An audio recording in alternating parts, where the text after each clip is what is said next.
परमेश्वरका दैनिक वचनहरू। परमेश्वरको 6000 वर्षको व्यवस्थापनको कामलाई 3 चरणमा विभाजन गरिएको छ। व्यवस्थाको युग, अनुग्रहको युग र राज्यको युग। कामका यी 3 चरणहरू सबै मानव जातिको मुक्तिको लागि हो। भन्नुको तात्पर्य ती शैतानले गम्भीर रूपमा भ्रष्ट पारेका मानव जातिको मुक्तिको लागि हो। तर परमेश्वरले शैतान विरुद्ध लडाईँ गर्न सक्नु भएको होस् भनेर ती अस्तित्वमा छन्। तसर्थ जसरी मुक्तिको काम 3 चरणमा विभाजित हुन्छ, त्यसरी नै शैतानसँगको लडाईँ पनि 3 चरणमा विभाजित हुन्छ र परमेश्वरको कामका यी 2 पक्षहरू एकैसाथ सञ्चालन हुन्छन्। शैतानसँगको लडाईँ वास्तवमा मानव जातिको मुक्तिको लागि हो र मानव जातिको मुक्तिको काम सफलतापूर्वक एकै चरणमा पूरा गर्न सकिने कुरा होइन। शैतानसँगको लडाईँ पनि चरणहरू र कालहरूमा विभाजित गरिएको छ र शैतान विरुद्धको लडाईँ मानिसको आवश्यकता र शैतानले उसलाई कति हदसम्म भ्रष्ट बनाएको छ त्यस अनुसार हुन्छ।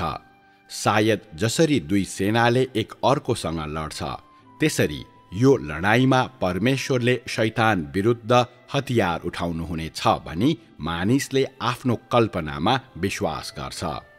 मानिसको बुद्धिले कल्पना गर्न सक्ने यही मात्रै हो। यो एक अत्यन्त अस्पष्ट र अवास्तविक विचार हो, तापनि मानिसले यसैमा विश्वास गर्दछ। अनि मैले यहाँ मानिसको मुक्ति शैतानसँगको लडाईँको माध्यमद्वारा हुन्छ भनेकोले मानिसले लडाईँ यसरी नै सञ्चालन हुन्छ भनी कल्पना गर्छ। मानिसको मुक्तिको कार्यका 3 चरण छन्। भन्नुको अर्थ शैतानलाई एकै पटकमा सधैँका निम्ति पराजित गर्न त्योसितको लडाईँ 3वटा चरणमा बाँडिएको छ। तापनि शैतानसँगको लडाईँको सम्पूर्ण कार्यको भित्री सत्यता के हो भने यसका प्रभावहरू कामका धेरै चरणहरूद्वारा हासिल गरिन्छ। मानिसलाई अनुग्रह प्रदान गर्नु, मानिसको पाप बलि हुनु, मानिसका पापहरू क्षमा गर्नु, मानिसलाई जित्नु र मानिसलाई सिद्ध बनाउनु। वास्तवमा शैतानसँग लडाईँ गर्नु भनेको शैतान विरुद्ध हतियार उठाउनु होइन, तर मानिसको मुक्ति, मानिसको जीवनको काम र मानिसको स्वभाव परिवर्तन गर्नु हो, ताकि उसले परमेश्वरको गवाही दिन सकोस्। शैतानको पराजय यसरी नै हुन्छ। मानिसको भ्रष्ट स्वभावलाई परिवर्तन गरेर शैतानलाई हराइन्छ।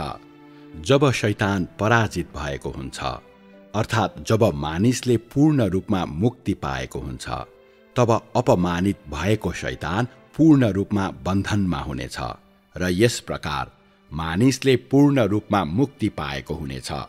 यसैले मानिसको मुक्तिको सार भनेको शैतान विरुद्धको लडाईँ हो र त्यो लडाईँ मुख्य रूपले मानिसको मुक्तिमा झल्किन्छ। आखिरी दिनहरूको चरण जसमा मानिस जितिनुपर्छ, यो शैतानसितको लडाईँको अन्तिम चरण हो र यो शैतानको अधिकार क्षेत्रबाट मानिसलाई पूर्ण मुक्त गर्ने काम पनि हो।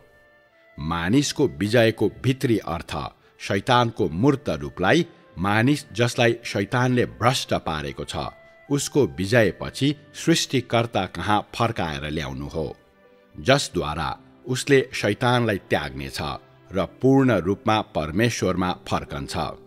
यस तरिकाले मानिस पूर्ण रूपमा बचाइएको हुनेछ र यसैले विजयको काम शैतान विरुद्ध लडाईँको अन्तिम कार्य हो र शैतानको पराजयको खातिर परमेश्वरको प्रबन्धको अन्तिम चरण हो। यो काम बिना मानिसको पूर्ण मुक्ति अन्ततः असम्भव नै हुने थियो। शैतानको पूर्ण पराजय पनि असम्भव हुने थियो र मानिस जाति कहिल्यै पनि सुन्दर गन्तव्यमा प्रवेश गर्न सक्षम हुने थिएन वा शैतानको प्रभावबाट स्वतन्त्र हुन सक्ने थिएन। फलस्वरूप मानिसको मुक्तिको काम शैतानसँगको लडाईँको अन्त्य हुनुभन्दा अघि समाप्त हुन सक्दैन, किनकि परमेश्वरको व्यवस्थापन कार्यको मुख्य भाग मानव जातिको मुक्तिको लागि हो। प्रारम्भिक मानव जाति परमेश्वरको हातमा थियो, तर शैतानको परीक्षा र भ्रष्टताको कारण मानिस शैतानको बन्धनमा पर्यो र दुष्टको हातमा पर्यो। तसर्थ शैतान परमेश्वरको व्यवस्थापन कार्यमा पराजित गरिनुपर्ने पात्र बन्यो। शैतानले मानिसलाई आफ्नो वशमा पारेकोले र मानिस परमेश्वरले सबै व्यवस्थापन पूरा गर्न प्रयोग गर्नुहुने पुँजी भएकोले यदि मानिसलाई बचाइनु छ भने उसलाई शैतानको हातबाट खोसेर फिर्ता लिनै पर्छ, अर्थात् मानिसलाई शैतानको कैदबाट फिर्ता लिनै पर्छ। यसैले मानिसको पुरानो स्वभावमा परिवर्तन ल्याएर शैतानलाई हराउनै पर्छ। यस्तो परिवर्तन जसले मानिसको सुरुको तर्कको अनुभूतिलाई पुनर्स्थापित गर्दछ। यस प्रकार जुन मानिस कैद बनाइएको छ उसलाई शैतानको हातबाट खोसेर फिर्ता लिन सकिन्छ। यदि मानिसलाई शैतानको प्रभाव र बन्धनबाट मुक्त गरियो भने शैतान लज्जित हुनेछ, मानिसलाई अन्ततः फिर्ता ल्याइनेछ र शैतान पराजित हुनेछ।